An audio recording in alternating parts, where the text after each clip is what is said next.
No que diz respeito ao desempenho, ao compromisso, ao esforço, à dedicação, existe um termo. Ou você faz bem feito ou não faz. De quem é essa frase? Ayrton Senna. Matou, hein? Esse cara era bom, né, Pestana? Olha, estou muito feliz de receber vocês aqui, meus amigos queridos, Flávio Pestana, João Paulo Luque. Vamos bater papo um pouquinho com um tema que está pegando fogo. Mas antes da gente chegar nesse tema que está pegando fogo, vamos fazer um esquenta aqui. Você começou entrou no mundo do mercado de capitais, no mundo financeiro, por onde? Que porta você entrou, João? Olá, Agostinho. Primeiro, obrigado pelo convite, né? Uma honra estar participando aqui com você, ao lado do Pestana, mestre Pestana.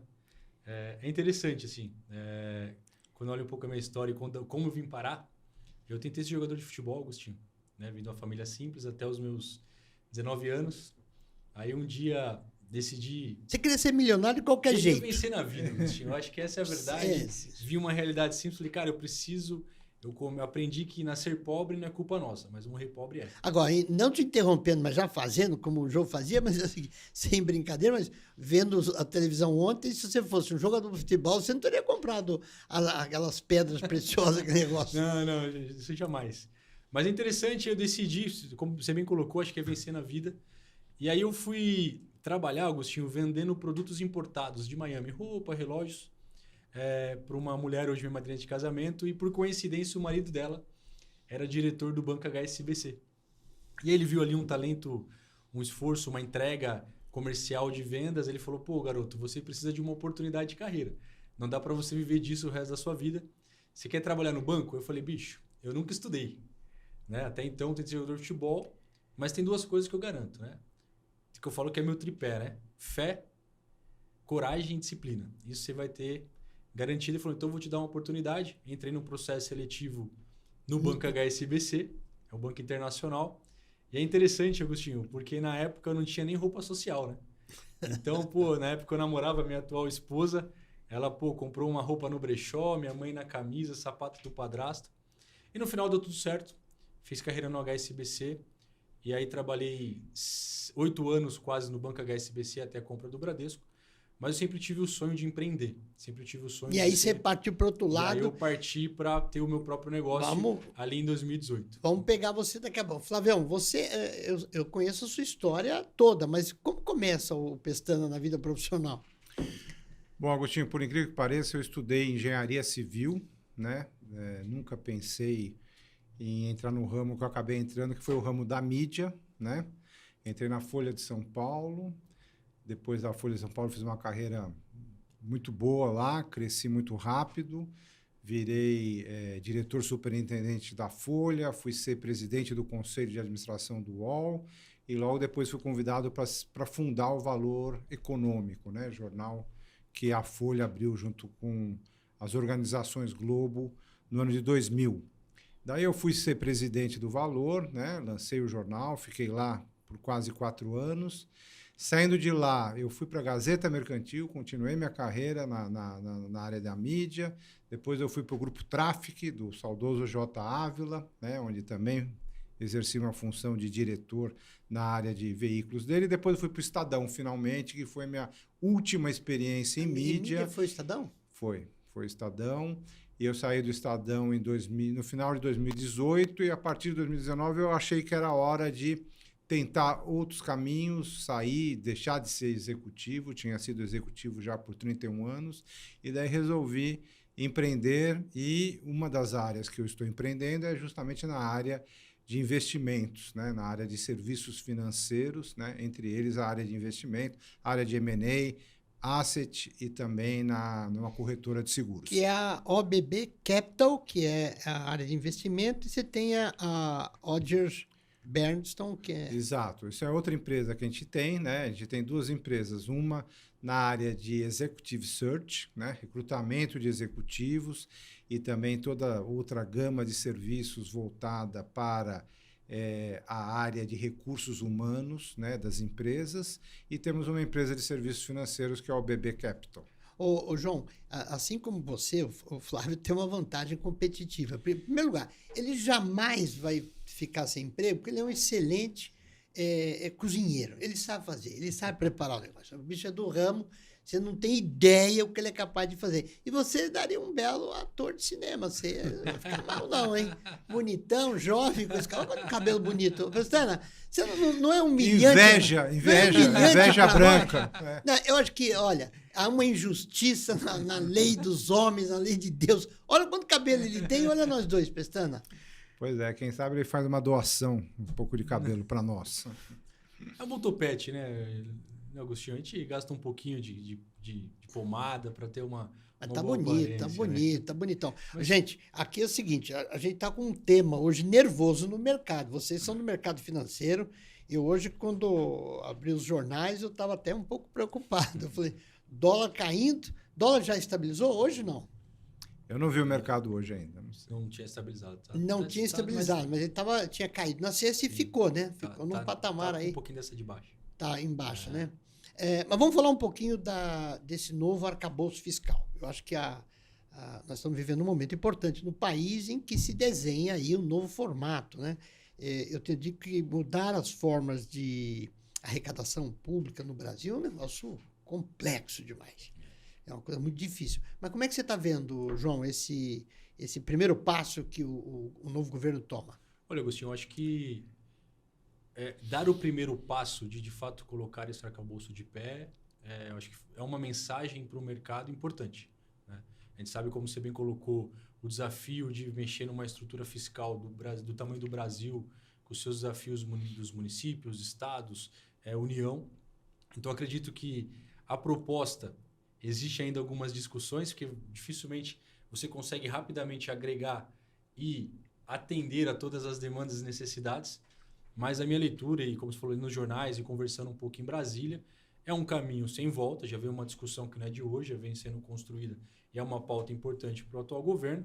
Eu acho que agora deve estar definindo ali quem vai ser o relator ali na Câmara, toda a discussão, a construção do Haddad, do ministro junto com a Câmara, junto com o Congresso. Eu acho que tende, de fato, alinhar cada vez mais e vai parar de pé. Pestana, a Faria Lima está contente com esse primeiro momento ou não? Agostinho, a gente tem que ter bem claro que, primeiro, isso aí é uma carta de intenção, né? Porque isso ainda vai se transformar num projeto de lei, vai para o Congresso, ele precisa ser votado, vai sofrer muitas alterações, tá certo? A gente conhece o nosso Congresso. Então, assim, é difícil saber lá no final da linha se o rito vai, né? O que vai sair. Se é uma coisa muito Frankenstein, né? Que vai chegar. Ou se é realmente essa ideia inicial que o governo pôs. Eu acho que a Faria Lima, no primeiro momento, teve uma reação positiva, mas os economistas tiveram uma reação negativa, né? Eu acho que os economistas estão, infelizmente, nesse caso, mais certos do que o pessoal da Faria Lima. Mas será que eles vão acertar alguma vez? Porque até o passado é incerto no nosso economia. Sim, mas assim, os economistas enxergaram de cara, quer dizer, que na verdade o que o governo precisa ter um grande esforço de aumento de arrecadação, tá certo? Para que esse plano pare em pé, né? Uma coisa que você está devendo lá com Americanas, 35 bi, tá certo? Né? 45 menos 10 que eles vão botar, né? O articulista falou isso outro dia, falou, é como se você chegasse assim para os credores e falasse, olha, o ano que vem eu vou faturar 35 bi mais e daí eu pago a dívida, né? Então, assim, realmente tem que ter um aumento de arrecadação que eu acho muito difícil se conseguir, mas esperamos que se consiga. Eu né? sei, mas, João, a colocação do Pestana está corretíssima. O governo está deixando bem claro, pelo menos, eu preciso arrecadar para soltar mais dinheiro. Há uma dicotomia aí da questão de agora eu quero arrecadar mais e eu quero distribuir mais dinheiro. Eu preciso trazer para dentro do jogo quem está fora do jogo, seja para receber benefício e para pagar quem não está pagando. As apostas, é isso ou não é isso? O desafio aí, eu acho que o Pestana colocou bem, o que vai chegar no final, né? Que eu coloquei assim. Eu acho que o sinal, a carta de intenção do governo de colocar de pé, foi uma sinalização muito positiva. Quando você olha e fala, para onde o governo vai? Existe aqui uma estrutura fiscal que precisa ser ajustada. Da onde que eu vou arrecadar mais? Quando a gente olha o cenário econômico, né, Agostinho? Você vê taxa de juros alta, você vê dólar, você fala, da onde que eu vou tirar? Vou tirar de quem não está pagando? Aí você entra toda a questão social. Vai ser via benefício. Então, eu acho que o Pestana foi muito cirúrgico em dizer assim, o que vai chegar no final, Agostinho? Então, pensando, você está preocupado, eu também entendi isso, não é com o aumento da arrecadação, é com o aumento do gasto, né? Me parece que você tem essas... Eu acho que tem os dois fatores aí, porque, primeiro, a proposta é que se gaste mais. Isso está bem claro lá. Pode se gastar muito mais ou um pouco mais. Depende de você cumprir ou não a sua meta fiscal. Né? Se houver aquela meta seja atingida, vai se gastar muito mais. Se não for atingida, vai se gastar um pouco mais. Tá certo? Então, em ambos os casos, se gasta mais. E não se está propondo nenhuma redução de despesa. Né? Nenhuma. Não vi ainda também. Você viu alguma coisa, João? Não, só se fala em vamos arrecadar mais para conseguir fazer frente a esse aumento de gasto. Agora, o Brasil é um país que já tem 34% do seu PIB em impostos. Né? 34% do PIB brasileiro hoje é consumido em carga tributária municipal, estadual, federal. Tá certo?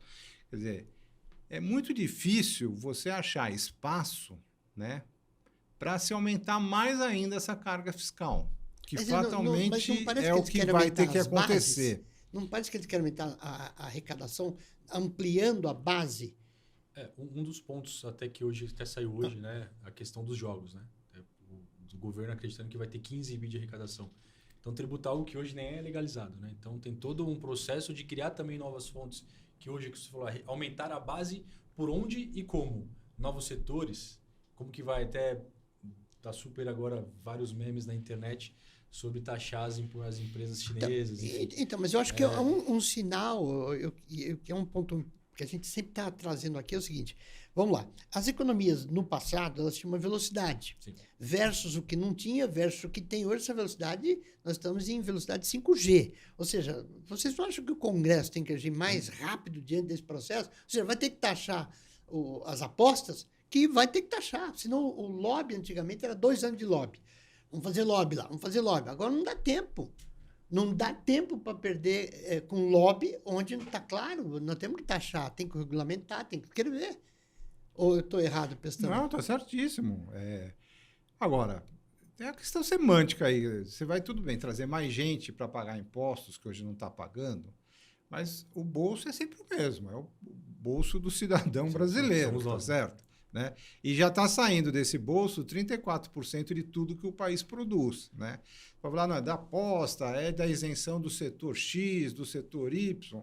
Mas, na verdade, é que é mais dinheiro, né, saindo do bolso do cidadão porque tudo isso se traduz depois em preço. Né? Não é uma coisa que não existe, você passa a ter e não existe nenhuma consequência. Então, vamos fazer uma provocação. Você teve lá, Pestana, um período bastante expressivo da sua vida em cargos importantes na mídia, da comunicação. Quando chegou a tecnologia na Folha, no Estadão, no Valor, nós fizemos um cataclisma, que a gente se deparou e olha, não é que a digitalização resolveria o nosso problema. A digitalização necessitava de uma outra estrutura de comportamento das mídias para que ela pudesse dar resultado, como de fato hoje aconteceu. Digitalização, binarização, está aí. Me dá a sensação, Pestana, que o gasto no governo não está recebendo um tratamento adequado. Ou seja, me parece que nós estamos falando desse arcabouço fiscal, mas o João colocou uma coisa que isso me provoca, ou seja, vamos derrubar isso aqui. Por exemplo, uso de avião para transportar ministro. Não tem uma coisa batendo contrário num país que a gente tem as dificuldades que tem e nós estamos com tantos gastos de transporte de pessoas? Olha, eu acho que é um desafio, né, Agostinho, olhando um novo governo da forma que ele está montado. Aí, olhando aqui, é um ponto de vista muito, muito pessoal.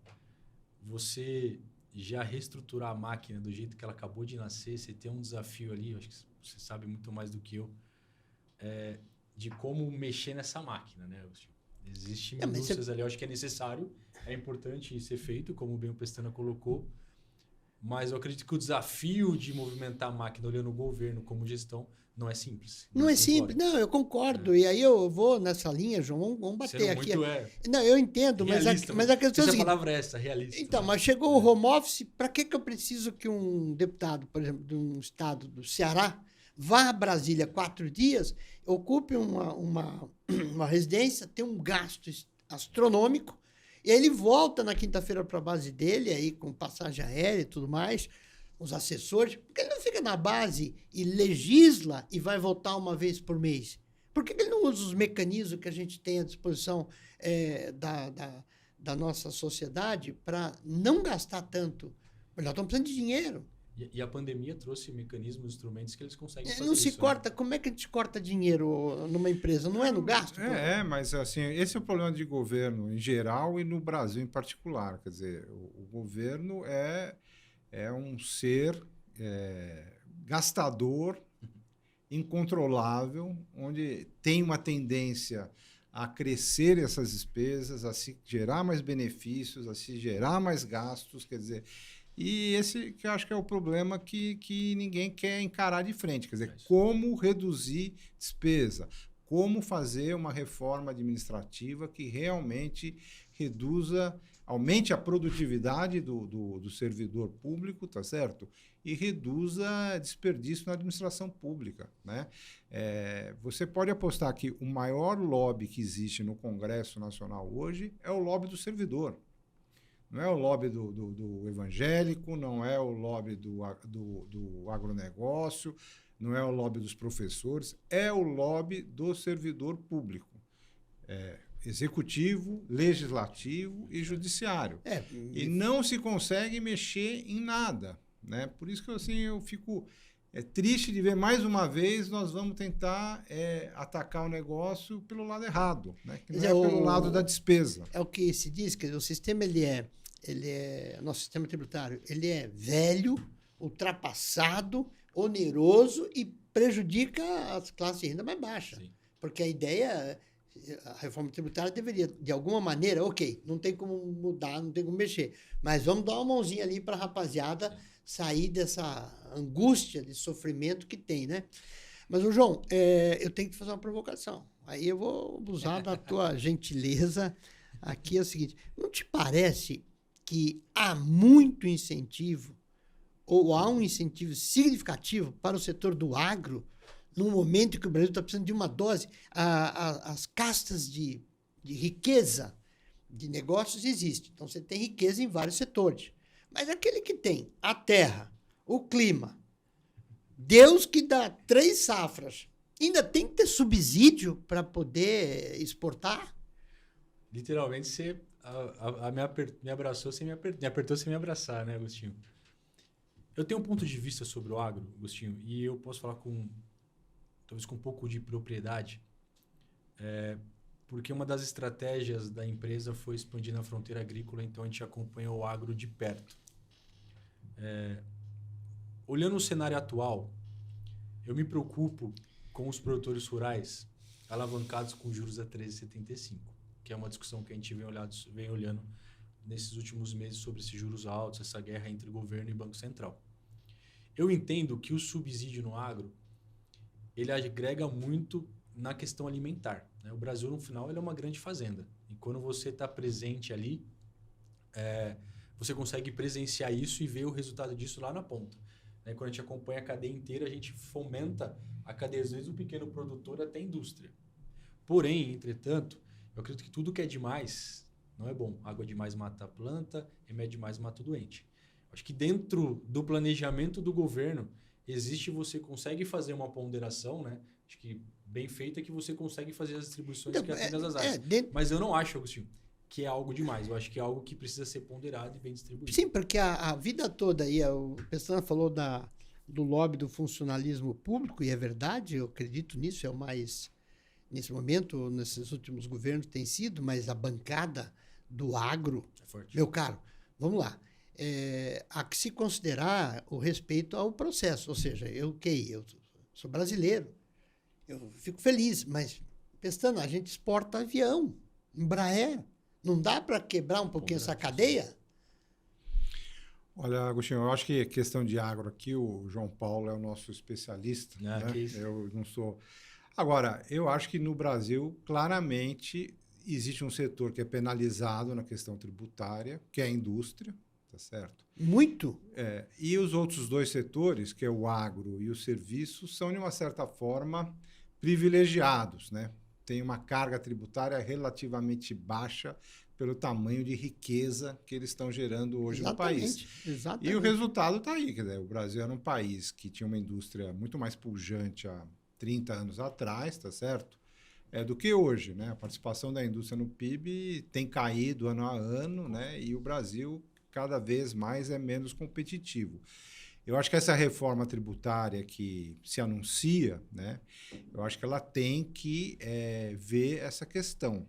Existe uma oportunidade hoje única, né, do Brasil se reinserir dentro das cadeias produtivas mundial, devido aos problemas que o mundo enfrentou nesses últimos anos, através da Covid, guerra da Ucrânia, onde as grandes indústrias viram que você não pode depender de um fornecedor só, né? E o Brasil poderia estar agora entrando num novo momento, né? Aproveitando isso. É um país ocidental, é um país de costumes ocidentais, é um país democrático. Quer dizer, tem tudo para poder aproveitar esse negócio. Se não houver uma simplificação tributária, uma redução na carga da indústria, uma melhoria da nossa infraestrutura para você escoar também a produção industrial, a gente vai perder essa chance também. Eu concordo com o Pestana e acompanhando, eu acho que, além dessa reforma tributária, uma coisa interessante que aconteceu no agro, Agostinho, e você vê na ponta, mais do que você ter uma reestruturação do arcabouço fiscal, são os instrumentos financeiros que você dispõe para o segmento, para o setor, né? Quando se olha o setor do agro há 30 anos, 40 anos, era um setor que tinha um distanciamento entre o produtor rural e o agronegócio gigante. Faria Lima não sabia o que era o produtor rural. Eu confesso que hoje ainda nem todo mundo sabe o que é. E foi criado instrumentos financeiros que ajudou a fomentar o agronegócio. Fiagro, por exemplo. O Fiagro é um instrumento, né? Eu acompanhei Arnaldo o Arnaldo Jardim. Um abraço para o nosso incrível, querido Arnaldo Jardim. O mestre Arnaldo Jardim, que trouxe instrumento financeiro que ajudou a financiar o agro. Né? Recentemente eu tenho conversado muito com o pessoal do setor de mineração. Né? Um setor riquíssimo, né? O Brasil é muito rico, né? E não tem instrumentos que fomentem. Então, mais do que o arcabouço fiscal, eu acho que você, dentro dos ministérios, buscar instrumentos e replicar esses instrumentos que foram constituídos no Ministério da Agricultura, que hoje financia o agro de uma forma que você tira um pouco a dependência do subsídio e você consegue dar instrumentos financeiros que garantam para o mercado privado financiar para os outros setores, exemplo, a própria indústria. Né? Hoje você conversa com alguns empresários de indústria, cara, para ele pegar um dinheiro hoje está muito caro, Agostinho.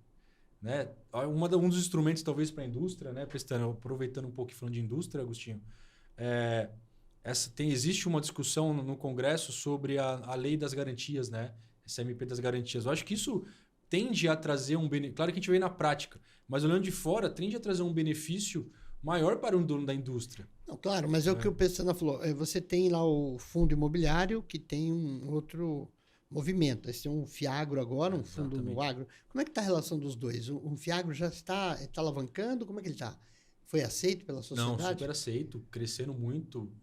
Acabou de ter uma emissão nova agora na B3 ali pelo pessoal da Esparta. É um mercado que tende a crescer, alavancando, mas ainda os fundos imobiliários, pelo tempo de mercado, continuam super ativos, mas hoje é uma excelente opção para qualquer investidor e vem num crescimento muito grande. Meninos, a questão é o seguinte, a gente que acompanha aí o mundo financeiro, Brasil Journal todo dia, o menino lá do Toro, como ele chama? Pablo. O Pablo que traz notícias. Vamos falar um pouquinho do mercado financeiro, que é a nossa tônica aqui também central. É possível ser feliz, Pestana, no mercado financeiro hoje para você investir e buscar um segundo salário? Como é que é isso hoje? Olha, hoje o Brasil é o país que tem a taxa de juros real mais alta do mundo, né? E como disse o Luiz Stuberi outro dia, assim, que é impossível você, né?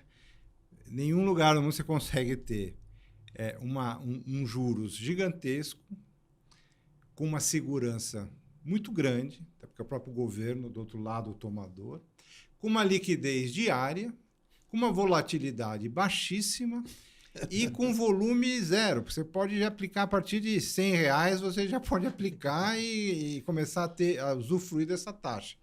E ainda por cima, dependendo do segmento que você invista, né, você ainda pode ter isenção de imposto, né? Se tiver com CRA, CRI, fundo imobiliário, fundo do agro, você ainda tem isenção fiscal. Quer dizer, isso não existe em nenhum lugar do mundo. Então, assim, isso gera uma distorção no nosso mercado.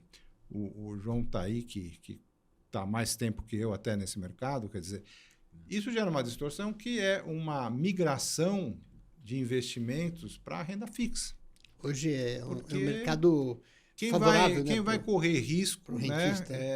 se você tem do outro lado, esse monte de benefícios, né? Então, essa distorção, eu acho que a hora hoje é de ser feliz na renda fixa. Ô, João, quais são as dicas para entrar no mundo financeiro? Rapaziada aqui, que Tati vai ouvir seu depoimento agora, elas buscam, mandaram mensagem para a gente, como é que eu entro, como é que eu inicio um processo? Alguns já perderam dinheiro, alguns colocaram lá, eu vendi meu carro, perdi, eu entrei não sei aonde, não sei, eu comprei ações da Petrobras, não sei do quê. Como é que é o processo de ingresso no mercado financeiro? Olha, Agostinho, só colocar assim, o Brasil, né? Se fazer um parênteses, você comentou agora, o Brasil é o paraíso dos cientistas, né? Isso, quando você olha pela ótica empresarial, não é saudável. Mas para o investidor, você ter 1% ao mês dormindo sem ter dor de cabeça, sem precisar se preocupar com imposto, com funcionário, com fornecedor, é maravilhoso esse atual cenário que a gente vive.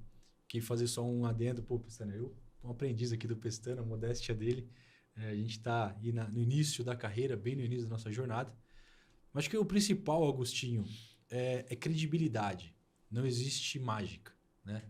Você vê aí, acho que o Pestana também vive muito isso, 3% ao mês, 5% ao mês, a conta é básica. Nós temos uma Selic de 13,75%. A partir daí, como você vai ter 5% ao mês? Então, cair nessa loucura do dinheiro fácil e rápido, você tem que se afastar e buscar credibilidade de bons profissionais que te atendem. Esse mercado de assessoria, que é um mercado que foi quando eu comecei a empreender, se expandiu bastante. Empresas como a empresa do Pestana, como a minha empresa, que prestam uma assessoria, uma curadoria profissional que, primeiro, entenda e respeite o teu perfil e seja transparente em termos de próximo investimento. do processo. Em termos de investimento. Você consegue entrar no mercado financeiro e, como bem o Pestana falou, hoje é extremamente democrático. A partir de R$100, você consegue fazer um bom investimento. Pestana, qual o tamanho do crédito no Brasil? Eu não tenho a menor noção. Qual o volume de crédito que o Brasil entrega dentro desse PIB? Eu não tenho esse número exato. Eu só posso garantir que ele é bem menor quando se comparado a países onde você tem uma economia estável e juros baixos, né? O Brasil é um país de pouco crédito e caro, né? O crédito aqui é escasso e caro, né? Ao contrário dos países desenvolvidos, onde o crédito é um dos motores do desenvolvimento. Então, mas lá nesses países, você está dizendo então que o interesse do governo é estimular a atividade produtiva, não é rentista. Eu quero que você gere emprego, renda na sociedade, então vai lá e te dou dinheiro. Mas isso aqui no Brasil não é a mesma coisa? No exterior não é só o investimento produtivo, ele é muito importante para o investimento produtivo, mas também para o consumo, né? O crédito no exterior para o consumo, principalmente nos Estados Unidos, que é o templo do consumo maior, é muito grande, muito maior que aqui, e os juros tem juros e tem juros baixos e muito dinheiro, né? Porque tem pouco dinheiro e juros altos, né? E no setor produtivo isso é mais grave ainda, quer dizer, as linhas são escassas e os juros são realmente altos, porque a 13,75 quem vai se arriscar a iniciar uma fábrica nova, uma empresa nova, né? Então, mas será que não está aí, João, fazendo uma pequena comparação futebolística, a canelada da indústria não foram as startups com o venture capital que inundou o mercado com um volume muito grande de dinheiro, depois percebeu que precisava mais, depois começou a tirar e parou, e agora parece que deu uma estancada. Isso não desestimulou o industrial? Falando, vai lá numa startup. Eu conheço um caso que esse meu amigo, ele de repente ele tinha investido, por exemplo, vou inventar os números aqui, mas são relativos. Ele colocou 100 dinheiros numa empresa, produzia zero, não entrava nenhum centavo, e ele colocou lá, de repente precisava de 1 milhão de dinheiros, e aí 2 investidores colocaram os 500 mil dinheiros cada um. Ele continua 2 anos não produzindo nada. E ele teve a paixão de milhão de reais, que a empresa dele vale 10 milhões. Eu falei, como é que pode isso? Isso não tira o ímpeto do cara que está fabricando, fazendo copo, fazendo a caneca? Olha, Agostinho, eu sou da contabilidade raiz, vamos dizer assim, né? Receita, despesa, lucro, né? Então, você tem visto o movimento e muita empresa, muitos fundos de venture capital sofrendo bastante.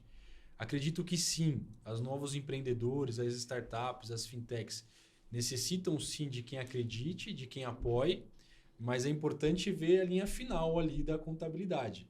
E isso com certeza desestimulou, não sei se a palavra correta é desestimular, mas você poderia investir na economia real, que é o desafio, né? Que é a indústria, que é o comércio, que é o serviço, que acabou tendo uma enxurrada, porque, qual que é a visão, né, Agostinho? Eu preciso descobrir um novo unicórnio. Entre essa descobrir um novo unicórnio... Sim, mas não virou um unicórnio para todo mundo? Aí porque todo mundo... quero ser cantor de música sertaneja. Exatamente. Tudo bem, vai lá cantar no boteco, vai lá, vai quebrar, vai gastar calça jeans. Só que a conta chegou, né, Agostinho? Então, mas eu pensando... E esse movimento, só para completar aqui, que eu quero pegar ele um pouco mais, desse dinheiro todo do Venture Capital, não era para enganar o mercado de investidor, não? Olha, eu tenho fundos Agostinho, aqui. Grande parte desse dinheiro é um dinheiro que vem de fora, tá? Que entrou nas venture capitals brasileiras e em outros tantos países do mundo, é um dinheiro que vem de fora. O mundo ficou por muitos anos, Estados Unidos, por exemplo, com juros de 1% ao ano, Europa com juros negativos, Japão com juros negativos, tá certo? Alemanha, você punha o dinheiro no banco, depois de um ano você pegava 0,5% menos, porque os juros eram negativos e 0,5%. Isso gerou uma exuberância. Então, você tinha um excesso de liquidez no mercado, que os bancos centrais, por causa da crise de 2008, começaram a injetar dinheiro no mercado. Tinha juros zero. O que aconteceu com esse dinheiro? Começou a se procurar oportunidades, né? E sem ligar muito para o risco, visto que o capital estava vindo de graça, né? E daí isso começou uma irrigação, né, de investimentos em várias coisas, entre elas as startups, né, via Venture Capital, que foi indo e com tempo para esperar esses negócios amadurecerem e com uma visão muito de assim, olha, se de 10, um der certo, eu vou ganhar dinheiro e os outros 9 vou perder, mas o que eu vou ganhar nesse 1 vai ser mais do que eu vou perder nos outros 9. À medida que o capital começou a ficar mais caro, quer dizer, obviamente, e começou a ficar mais escasso, né, porque houve um enxugamento dessa liquidez no mercado, o mercado começou a fazer conta. Opa, eu já não posso, isso aqui já não é mais de graça, o risco já não é tão baixo, o risco passou a ser mais alto. Então, nesse momento, começa a haver uma cobrança em cima de resultado dessas startups. E o investidor quer ver realmente qual é os fundamentos e qual é, né, a contabilidade, dentro da contabilidade raiz, né, qual é a receita, despesa, resultado. E muita gente está vendo que tem muita coisa que não tem como se atingir resultado. Então, a fonte seca, né? E eu acho que vão sobrar, obviamente, acho que vai continuar sendo um mercado importante, mas muito mais seletivo do que foi até hoje, porque o capital também hoje quer outro tipo de resposta. É isso aí. João, e qual é essa resposta? Pergunta de $1 milhão. Olha, Agostinho, quando eu falei a conta chegou, né? Se você pegar a minha geração, assim, os novos economistas, os novos gestores de fundos, no mundo, nos últimos 15 anos, nunca precisou correr com risco juros, né? Inflação, né? Nunca teve inflação, né? E a conta chegou justamente porque deu 15 anos. Esses dias mesmo eu vi uma reportagem do André Esteves falando justamente sobre isso. E o desafio, assim, Agostinho, que eu acredito que a conta é o que o Pestana bem colocou, muito mais seletivo, muito mais profissional, olhando o fundamento e olhando a contabilidade, Agostinho. Não é assim, não é o famoso growth. Crescimento, crescimento, crescimento, crescimento, Entendi. crescimento. Pô, mas e aí? No final da conta aqui, eu preciso que o meu retorno volta, porque agora eu estou pegando juros a 14. Né? Mesmo o dinheiro do gringo, pô, juros subindo nos Estados Unidos, haja vista, né? Você vê os bancos, 2 bancos americanos quebraram, né? Um exclusivamente que investia grande parte do seu funding era para o Vale do Silício, né? Era o maior banco ali de fomento do Vale do Silício.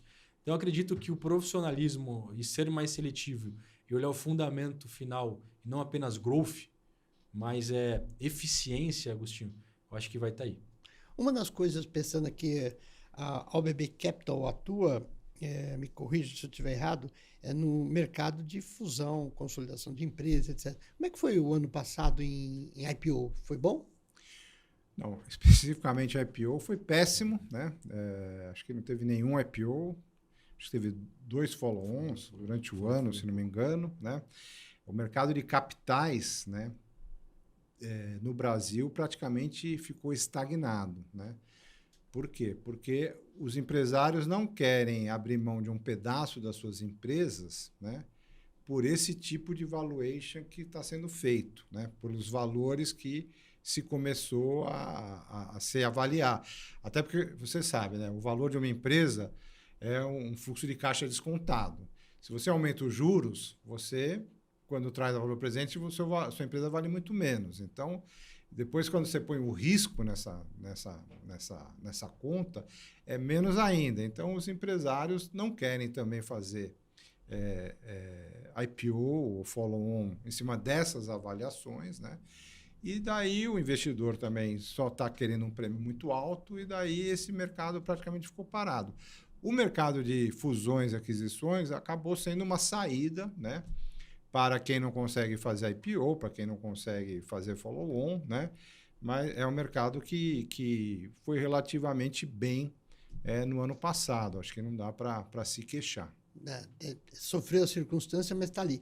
Ô João, uma coisa que surpreende quando a gente lê os jornais é que o Brasil em Open Bank, se não passou, está passando os bancos da Inglaterra, ou a Inglaterra, o sistema que tinha a maior quantidade e os melhores. Como é que explica isso? A gente tem uma taxa de juros muito alta, conseguimos dar uma freada na inflação e temos todos esses problemas com esse fluxo de capitais que foi citado por vocês. E os Open Bank, um volume extraordinário. Qual é a métrica? Qual é a ciência disso?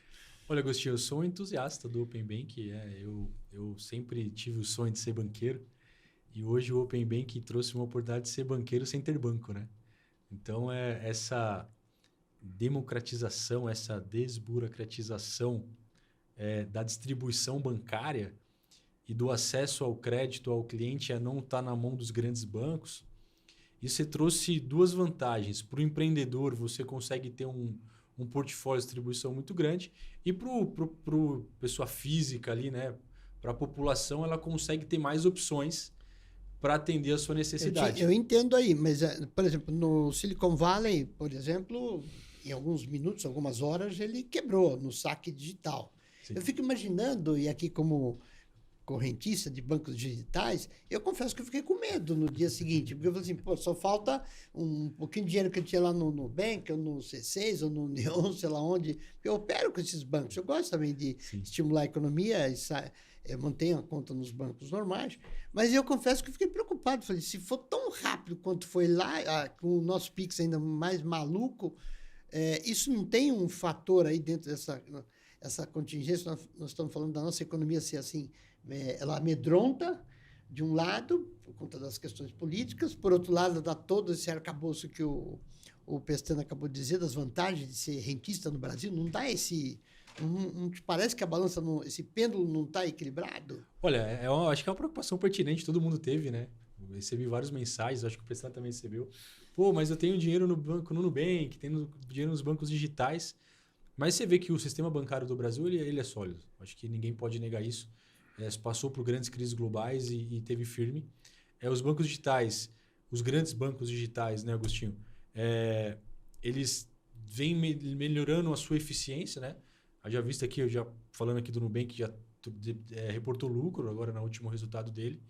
Então, acredito que a solidez, os números dos bancos digitais dos sólidos, dos grandes, bem geridos com eficiência, vai passar tranquilo por essa parte.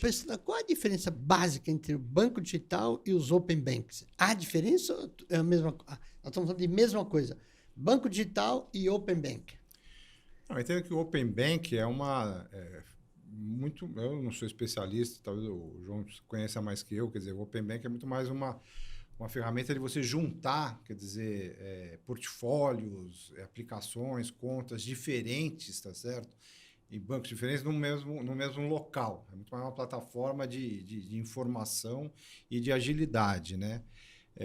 O banco digital é um banco normal, só que ele não tem agências, quer dizer, e tem todas as suas operações de forma digital, né? Agora, o que acontece hoje, que eu acho que é a questão de alguns bancos, o Credit Suisse não tinha nada de digital e também quebrou em prazo recorde, tá certo? Se você vê os filmes de 30, 40 anos atrás, você não era nem nascido, a corrida bancária, você via as pessoas na fila do banco. Não é isso? O cara batendo na porta do banco. E era o dono da fábrica, não era um correntista qualquer, não. Exatamente. Hoje, quer dizer, você transfere dinheiro de uma conta para outra, de um banco para o outro, de um país para o outro, né? E em segundos. Em segundos você transfere dinheiro. Então, assim, quer dizer, o movimento que antigamente você queria sacar dinheiro, você tinha que ir lá no banco e tal, hoje em dia você aperta um botão, você transferiu. Tá certo? E você tem um outro problema, que é uma coisa dos nossos tempos, quer dizer, a velocidade da informação.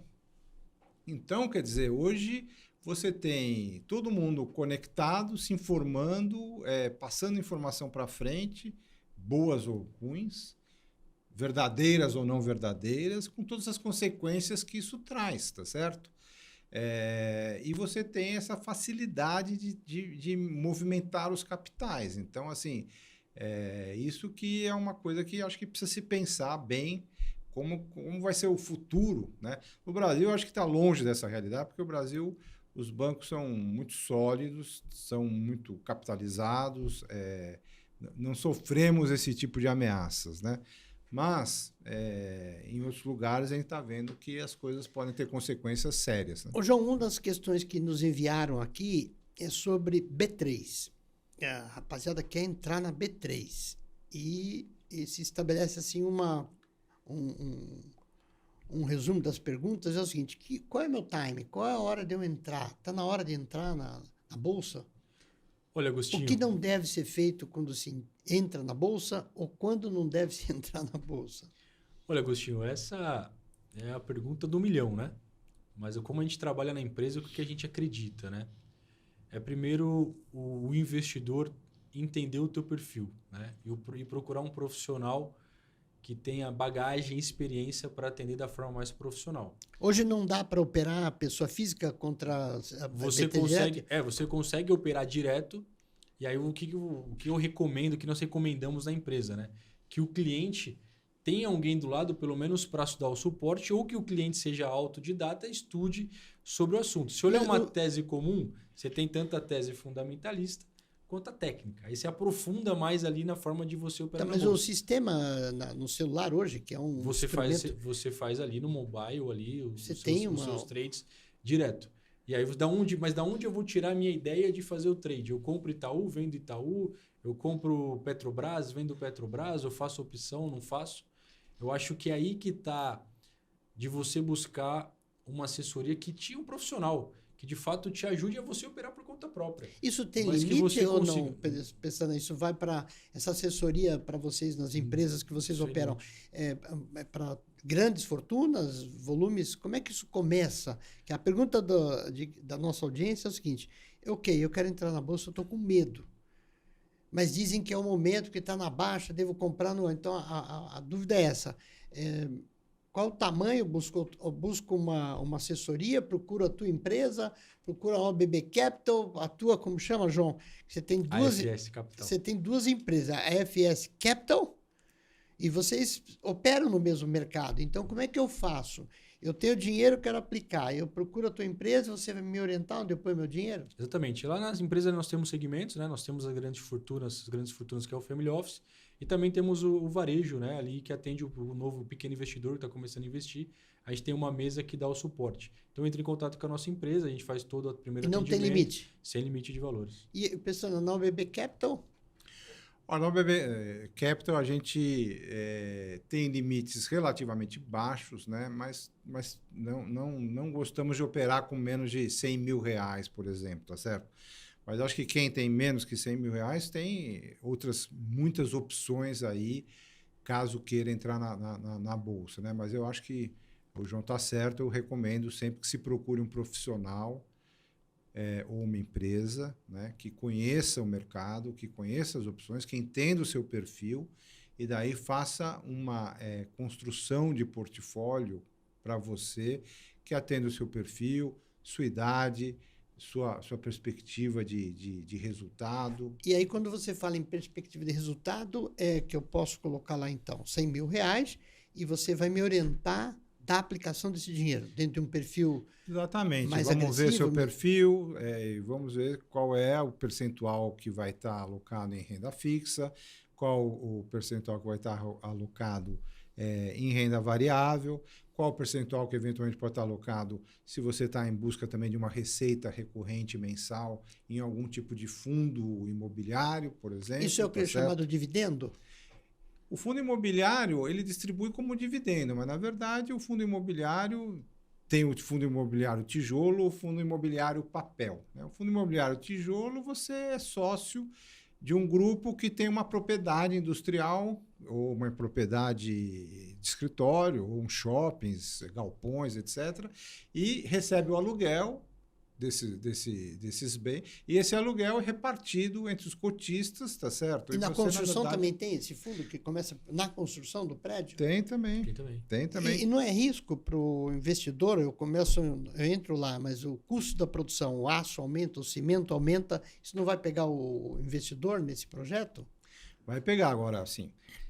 Só que o ganho também é maior, né? No mercado, todo tem que entender que existe risco e retorno, né? Baixo risco, baixo retorno. Alto risco, alto retorno. Você comprar cotas de um fundo que tem 50 galpões, bem alugados, bem localizados, etc., você vai ter um rendimento, sei lá, de 6, 7, 8, 9% ao ano, né? Mais a eventual valorização desse imóvel. Isso tá versus, certo? se considerar a Selic aí a 13,75, esse lucro é de 22? Não, se você considerar a Selic a 3,75, depende da valorização do imóvel, mas, Então, mas se o imóvel subir a inflação, tá então, mas certo? vamos considerar o juro real o quê? 6, 7%? 8? 8. 7. Então, se ele me dá lá 6, Não, ele já está dando 8 hoje também. Tá 8. certo? Mas 8 sem o juro real. A vantagem é que é isento de imposto de renda. Então, o 13,75 você tem que olhar. Tá. Se você está alocado, que eu acho que é uma coisa que é importante o investidor olhar. A rentabilidade lá nominal dele não quer dizer que aquilo que foi para o bolso dele, que o que interessa para o investidor é o ganho real. Sim. Né? Então, pô, eu tô 13,75, mas o 13,75 você está no IR, você está isento, porque a isenção é para pessoa física. Tem alguns ativos que para pessoa jurídica, eu acredito muito lá em empresa de 3 pilares, né? Você tem a rentabilidade, você tem o risco e a liquidez. Casar os três, hoje, com juros a 3,75 é razoável, mas necessariamente não é essa a regra. Então, eu acho que esse cenário, esses 3 pilares, qualquer investidor, tanto no caixa da tua empresa quanto na pessoa física, tem que olhar, se atentar. Vou dar um exemplo que a gente vê, Agostinho. Empresas superavitárias com caixa, mal geridos, rendendo 10% bruto. Na hora que você aplica o imposto, o caixa que ele se dedicou tanto para ter a margem de venda, quando você vai olhar o caixa, o tesoureiro, o CFO ali, não está atento a esse diferencial, que também faz a total diferença na eficiência do caixa. É possível pensar em fazer investimento em bolsa ou no mercado financeiro pela pessoa jurídica e não pela pessoa física? Sim. Sim? Quer dizer, a pessoa jurídica pode aplicar na bolsa? Claro. Pode. Ela pode comprar ações? Pode. E esse limite é igual ou superior ao... Acredito que, assim, aí é a opinião da nossa empresa, né, Agostinho? Você colocar o caixa da tua empresa na bolsa, isso é bastante arrojado, né? Porque ali você tem uma volatilidade na bolsa altíssima, onde você pode ter uma penalidade muito alta. Vou dar um exemplo, né? Se um empresário tivesse colocado na bolsa em fevereiro de 2020, em março até junho ele teria perdido metade do caixa dele. Então, tem que Não, mas entender não bastante só na bolsa, ele pode aplicar no mercado financeiro. Pode aplicar no mercado financeiro. Total. Pode? Pode, total. A E pessoa... deve buscar eficiência no seu caixa. Hoje existe, a gente encontra todos os dias empresas que têm caixa, está lá nos grandes bancos e está sem curadoria, está sem assessoria, rendendo abaixo do ganho real, abaixo do CDI, pagando imposto.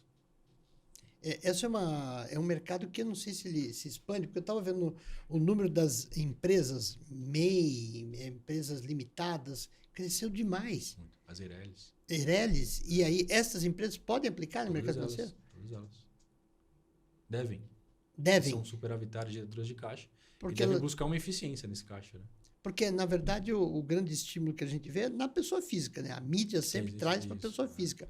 Olha, engraçado, Pestana, você que é um homem de comunicação, não sei se eu vou falar um absurdo, mas bastou a Gisele Bündchen entrar, o CC já começa a dar resultado? Como é que é isso? Bom, os resultados do C6 não foram dos melhores aí no último ano, né? Eu não conheço detalhes do balanço deles, mas eu conheço o número final e foi bem negativo, né?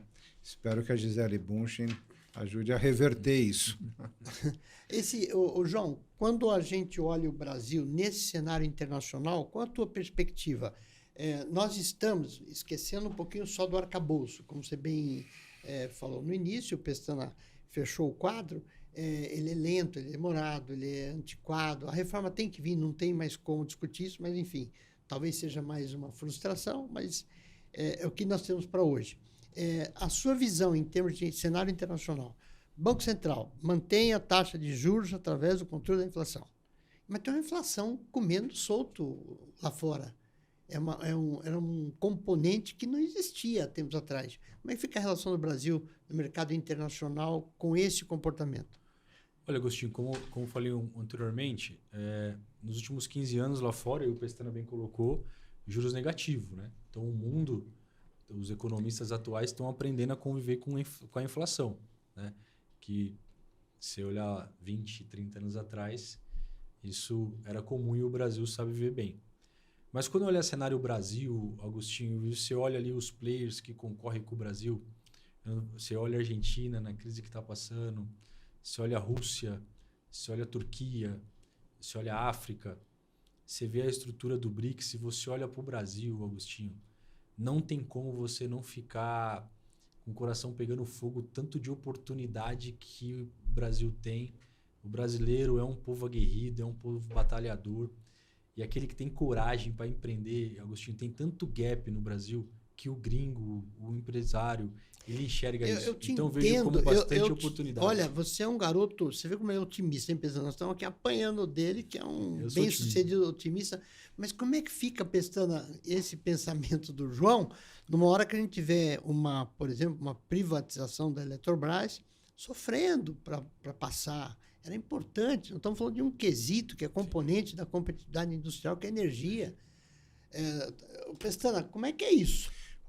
Essa questão especificamente é uma questão que foi ideologizada. Ideologizada, exatamente.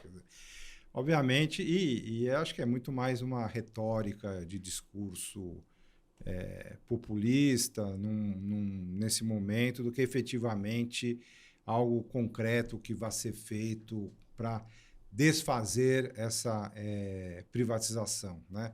Foi um negócio bom para a Eletrobras vai crescer muito mais do que crescia, não tinha dinheiro para investir, vai passar a ter dinheiro para investir, vai pagar muito mais imposto e tenho certeza que com o tempo vai estar empregando, inclusive, muito mais gente do que emprega hoje. É o que você viu em outras privatizações que aconteceram no Brasil e que, na sua grande maioria, foram muito bem sucedidas, né? Você pega a Vale, hoje ela fatura muito mais do que faturava, paga muito mais impostos do que pagava, tem muito mais acionistas do que tinha, tem muito mais funcionários do que tinha, quer dizer, a sociedade só ganhou, né? E eu não tenho dúvida que com a Eletrobras vai acontecer a mesma coisa. Ô, João, nós chegamos aqui na nossa quadra final, o papo é agradável, maneiro. Você sabe que teve gente que falou assim, você vai levar 2 experts no mercado financeiro, você vai apanhar deles, que eles vão falar, e vocês são tranquilos. eu acho que não estão perdendo nada no mercado financeiro, estão ganhando. Vocês estão muito tranquilos, muito suaves. Mas aqui, para a gente encerrar essa quadra, antes de eu fazer o meu agradecimento, pergunta que eu preciso fazer a você, João, e fazer ao Pestana a mesma pergunta, é o seguinte: 100 dias de governo, 0 a 10? 6. Pestana. Olha, eu acho muito difícil, Agostinho. Acho Vai que ser baixa a nota dele. Vai ser não, baixa. não, acho que não dá para se julgar um governo em 100 dias. Ainda mais num país complexo como o Brasil. Mas o sinal, tá o que certo? ele te inspira assim, na chegada? Eu acho que, por enquanto, não vimos nada. Espero vermos alguma coisa. Eu vou dar 5, tá certo? Como benefício da dúvida. Pestana é Mas não vimos nada. Também é muito pouco tempo para ver alguma coisa. Eu acho essa que... tradição dos 100 dias, ela é meio cultural só para entender, né? Mas eu concordo com você, acho que tem toda a razão. Tem muito chão, né? Tem muito 100 chão. dias é um número que só funciona em política, né? Você não comemora 100 dias do nascimento de um bebê, não comemora 100 dias do nascimento de uma empresa. Né? 100 dias é só para política que existe. Eu vou pesquisar quem é que inventou esse negócio de 100 coisa dias. Dos 100 dias. Você sabe o que é isso? Não? Eu faço também ideia. não sei. Vou dar uma Não faço pesquisada. Pedir a produção aí para dar uma Não pesquisada. O faço que é esses 100 dias? Olha, mas, João, quero te agradecer a gentileza, jovem talentoso. E vou falar para essa câmera aqui uma coisa que eu tenho a maior satisfação. O João eu conheço há muitos anos, é trabalhador. Acorda cedo, dorme tarde, dedicado e focado. Então, uma alegria te ver, um empreendedor que dá brilho a isso que você mostra no seu trabalho, brilho nos seus olhos, brilho no seu cabelo também, com esse cabelo maravilhoso. Mas, brincadeira à parte, é um orgulho ver jovem da sua origem, humilde como você traz, sempre contando a sua história, mas lutador, fazendo hoje aí um trabalho gigantesco. E aí, para quem não sabe, um dos maiores captadores de recursos do mercado financeiro. Obrigado, viu, João? Agostinho, eu que agradeço o convite. É uma honra poder estar ao teu lado, ao lado do Pestana, fazer parte aqui do podcast. Acompanhei todos os participantes aqui e fazer parte dessa cadeira aqui para nós é um privilégio. Como eu sempre te falo, e as oportunidades que eu tenho ao estar ao teu lado, com o pessoal, um aprendiz aí, um faixa branca desse seleto grupo de empresários estar ao teu lado. Muito obrigado pelo convite. Obrigado eu. Pestana, obrigado por você ter cedido também o seu tempo. Pestana que é um grande investidor na pessoa física, um trabalhador quanto mais. Trabalhou demais, hein, Pestana? Tanto que eu fiquei careca, né? O João está começando, daqui a um pouco ele vai nos alcançar. Mas quando você tinha idade do João, você também tinha cabelo, não? Não, eu já, desde que eu saí da faculdade, já começou a rarear a cabeleira. Pestana. Mas, obrigado por ter estado aqui conosco, obrigado pela tua colaboração. A nossa audiência ela quer entender que país nós vivemos, que país é esse, e, evidentemente, vocês contribuem. Obrigado, Agostinho, pelo convite, obrigado, João, pelo debate, pela conversa. É um prazer estar aqui. Acho que o Brasil precisa de mais disso, de mais conversa, mais diálogo, mais debate, né? Acho que o Brasil precisa entender melhor o país que ele está. E eu acho que um programa como o seu só ajuda a construir isso. Obrigado. Obrigado, Pestana. Obrigado, João. Você que nos assiste, o nosso programa ele é de canal aberto no YouTube. Agradeço a sua audiência, agradeço por se inscrever e nós vamos trazendo aqui os temas que você pediu. Vocês pediram mercado financeiro, nós trouxemos 2 amigos que falaram de uma maneira clara, suave, para que você possa viver melhor. Muito obrigado e até a próxima.